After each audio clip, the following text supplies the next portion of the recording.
Lepo pozdravljeni in dobrodošli v studiu EF. Današnji gost je profesor Matej Černe, govorila pa bo o pomenu počitka za učinkovito delo. Dober dan. Dober dan in lep pozdrav. Zakaj je pojem učinkovitega dela neločljivo povezan s počitkom?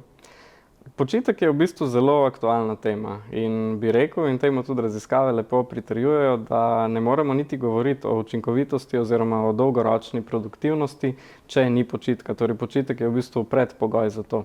Ker ljudje smo seveda ljudje, nismo stroji, zato potrebujemo obnovitev virov, regeneracijo, okrevanje. To pa lahko dosežemo samo s počitkom. Še bolj je to aktualna tema, predvsem zaradi vedno višje delovne intenzivnosti, občutenega stresa. To, zanimivo, Evropo stane kar 600 milijard evrov na leto. To sta ocenili dve študiji, še pred pandemijo v bistvu. Zaradi večje dosegljivosti, povezanosti z delom, prehajanja dela v zasebno področje, vedno večjih pritiskov, tako po kreativnosti, po višjih dosežkih, po dosegati vedno več v vedno krajšem času.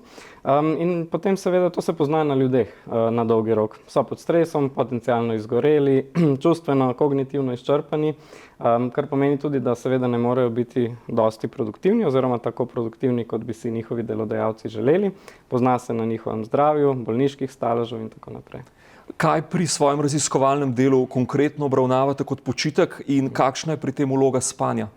Počitek obravnavamo precej široko, v smislu katerekoli aktivnosti, ki obnovi vere.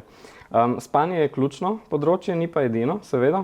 Pomeni tudi mikropavze tekom delovnega časa, pomeni odklop od dela samega, pomeni hobije, skrb zase, sprehodi v naravo, meditacija, šport in tako naprej. Spanje je pa ključno, absolutno. Mi v bistvu spimo ali delamo več kot 2/3 našega življenja. Torej eno ali drugo področje. Zato je smiselna povezava teh dveh področij in v bistvu obravnavanje, kako so vplivata. Vedno bolj se tudi v našem raziskovanju osredotočamo na to.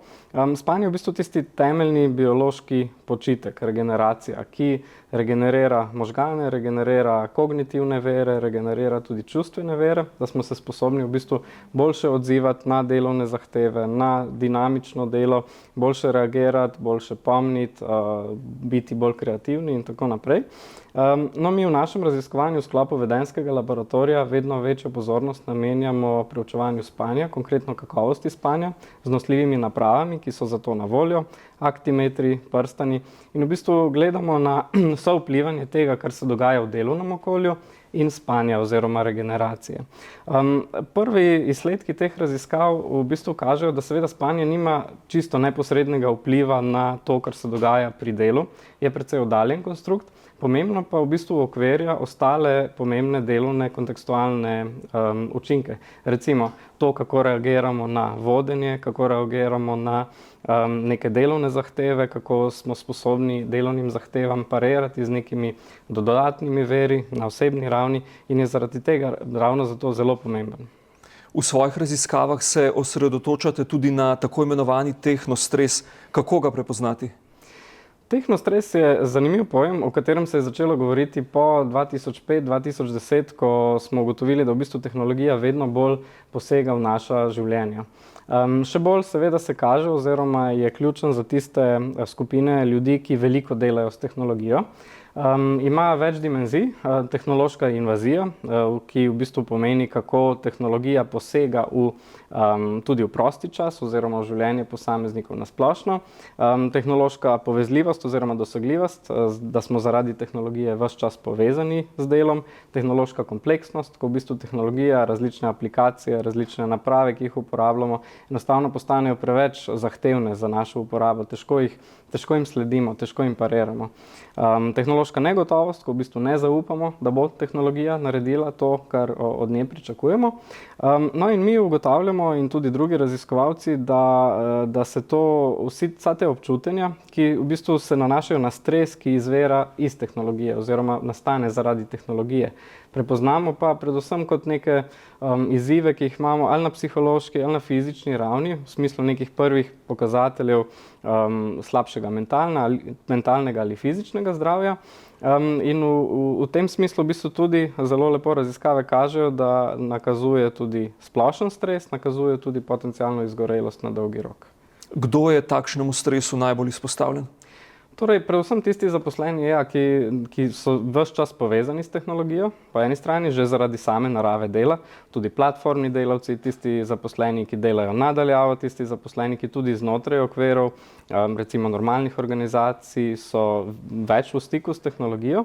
Po drugi strani tisti, ki jim v bistvu rečemo vlečni konji, tisti, ki jih najbolj obremenimo, ki po eni strani tudi radi delamo. To je tista mogoče absurd tega. Se težko odklopimo od dela, se težko odklopimo od tehnologije in ti seveda taki delavci so še bolj izpostavljeni tehnostresu. In pa tudi skupina ljudi, ki dovoli, da tehnologija posega tudi v njihovo zasebna življenja. To pomeni, da uporabljajo tehnologijo na družbenih omrežjih, na raznih načinih, tudi iger in podobno, da v bistvu uporabljajo tehnologijo za odklop oziroma za regeneracijo. Ti so seveda tehnostresu še bolj izpostavljeni. Če se za konec še vrnemo k počitku, kako lahko delodajalec in delavec sam konkretno pripomoreta k učinkovitemu počitku? V bistvu obe skupini lahko veliko naredita. Jaz bi rekel, tudi tehnostres sam oziroma celotna digitalizacija ni samo tehnološki pojem, ampak je v bistvu organizacijsko-vedenjski pojem. Nanaša se zelo na kulturo, na dogovorjene vrednote izmenjave, v smislu tega, da definiramo časovne pasove, ko smo na voljo in predvsem tudi, da definiramo časovne pasove, ko smo odklopljeni. Vodje, menedžerji lahko tukaj naredijo ogromno, že s samim zgledom. Da v bistvu pokažejo, da med počitnicami, med dopustom v bistvu realno ni treba biti na voljo. Svet se verjetno ne bo ustavil, podjetje verjetno ne bo propadlo v tistem obdobju, oziroma če je tako nastavljeno, je verjetno treba kaj v ozadju spremeniti. In tukaj je treba prepoznati počitek v bistvu kot ključen vir. Počitek ni nagrada za opravljeno delo. V bistvu je investicija, na podlagi katerega bomo lahko trajno uspešni. Tudi za podjetje. Torej definiranje te delovne kulture, delovne vrednot, kaj v bistvu predstavlja idealnega delavca. Po drugi strani zaposleni sami pa tudi lahko naredijo kaj, oziroma marsikaj, če imajo večjo stopnjo avtonomije, samostojnosti pri delu, še toliko več, absolutno. Je pa zanimivo, da v bistvu vzpostavljanje neke rutine je tukaj ključno. Rutine v smislu tega, da definiramo spet, kdaj bomo na voljo, kdaj se odklopimo in se tega tudi držimo. Skrbimo zase, za svoje zdravje, se gremo odklopiti v naravo, meditiramo, skrbimo za neke športne aktivnosti oziroma za svoje telo, skrbimo za higieno spanja, to pomeni, da hodimo spat pravočasno, na pravi način, v bistvu primerno pripravljene prostore, spimo zadosti in to na dolgi rok bo definitivno vodilo do boljših rezultatov, konec koncev, ker rezultatov za našega delodajalca, pa tudi seveda trajnostnega nekega občutka zadovoljstva, uspešnosti in pa konec koncev tudi zdravja na dolgi rok. Najlepša hvala za pogovor. Hvala lepa. Hvala tudi vam, spoštovani gledalci, spremljajte nas še naprej.